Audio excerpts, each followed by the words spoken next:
me remettre votre casquette quasi judiciaire de ce côté-là. Comment vous voyez, Maître Ledoux, évoluer, encore une fois, peut-être les éventuels contentieux ah oui, pardon.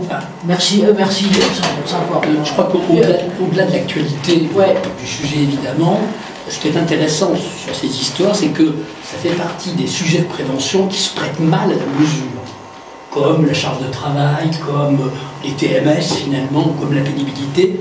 C'est pas facile de mesurer tout ça. Hein.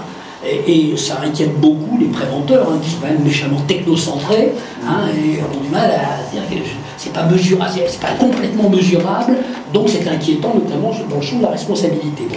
Alors sur ces sujets, évidemment, il y a des obligations légales.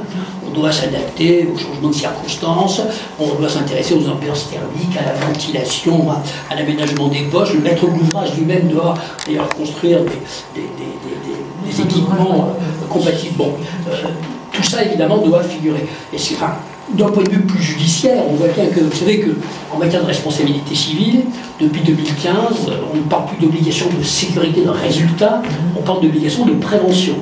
Et qu'en cas de pépin, l'employeur peut s'exonérer de sa responsabilité s'il justifie, s'il prouve, s'il est capable de le mettre sous les magistrats, qu'il a respecté la logique des principes généraux de prévention, autrement dit, une bonne évaluation des risques et puis des bons plans d'action adaptés. Et tout ça tracé dans le document unique et surtout dans les plans de prévention, dans les protocoles divers et variés. Voilà.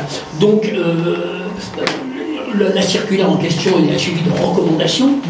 Et donc, effectivement, en termes de responsabilité, surtout civile en tous les cas pour l'instant, c'est clair que en cas de pépin, l'employeur va devoir justifier, alors déjà qu'il a respecté les règles légales, mais qui sont quand même assez imprécises quand même globalement, et qu'il a surtout respecté les fameuses recommandations. Donc ce qui est intéressant dans la circulaire, c'est quand même toute une série de recommandations, alors que certaines entreprises respectent déjà, notamment dans le BTP, notamment dans les majors du BTP, ça fait longtemps qu'on s'adapte effectivement à ces questions-là, en tous les cas plus ou moins bien, mais on voit bien que ce que je trouve intéressant, c'est qu'on est en train d'objectiver des mesures qui ne sont pas fondamentalement très précises. C'est important ce que vous dites sur la montée de l'objectivation, et ça rejoint ce que disait Franck-Marie tout à l'heure sur le besoin d'indicateurs. C'est-à-dire qu'on a de plus en plus de furieux besoins de pouvoir mesurer réellement à la fois l'impact des choses et puis les employeurs ont besoin de repères. Alors de repères, vous savez qu'il y a toujours besoin de règles, mais les employeurs doivent aussi apprendre à gérer l'imprécis, les choses qui sont dans lesquelles le droit qui gère tout ça est un droit mou, et qui est donc en soi inquiétant, en termes de responsabilité, parce qu'en même temps, les employeurs veulent respecter des règles, et là on leur dit, vous respectez des règles, mais c'est du droit un peu flou, un peu mou. Voilà. Donc c'est le sujet intéressant, c'est là pour développer la fameuse culture de prévention. Pour moi, c'est cette culture de curiosité, de prévention, de ne pas se contenter, vous parlez de la sécurité réglée, c'est le code du travail, et la sécurité gérée.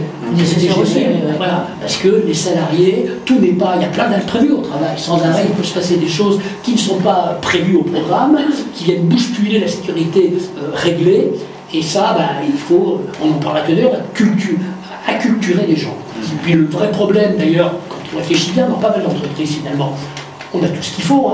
On a un code du travail qui lui aussi est un peu obèse, mais très précis.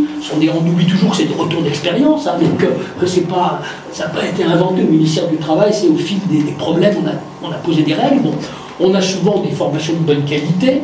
Le grand problème, c'est l'adhésion des salariés. C'est le dernier kilomètre, quelque part. On a des règles. Dans l'entreprise la plus vertueuse possible, il y a des règles, il y a des formations, il y a un encadrement, mais il reste le dernier kilomètre, l'adhésion des gens, et là c'est totalement l'évolution culturelle, et c'est en cours à mon avis.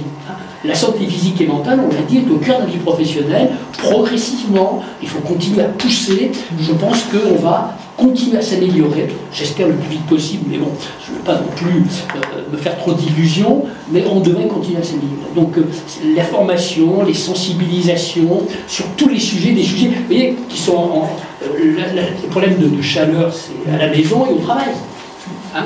Travailler en moment de l'échafaudage, c'est pas tellement à la maison.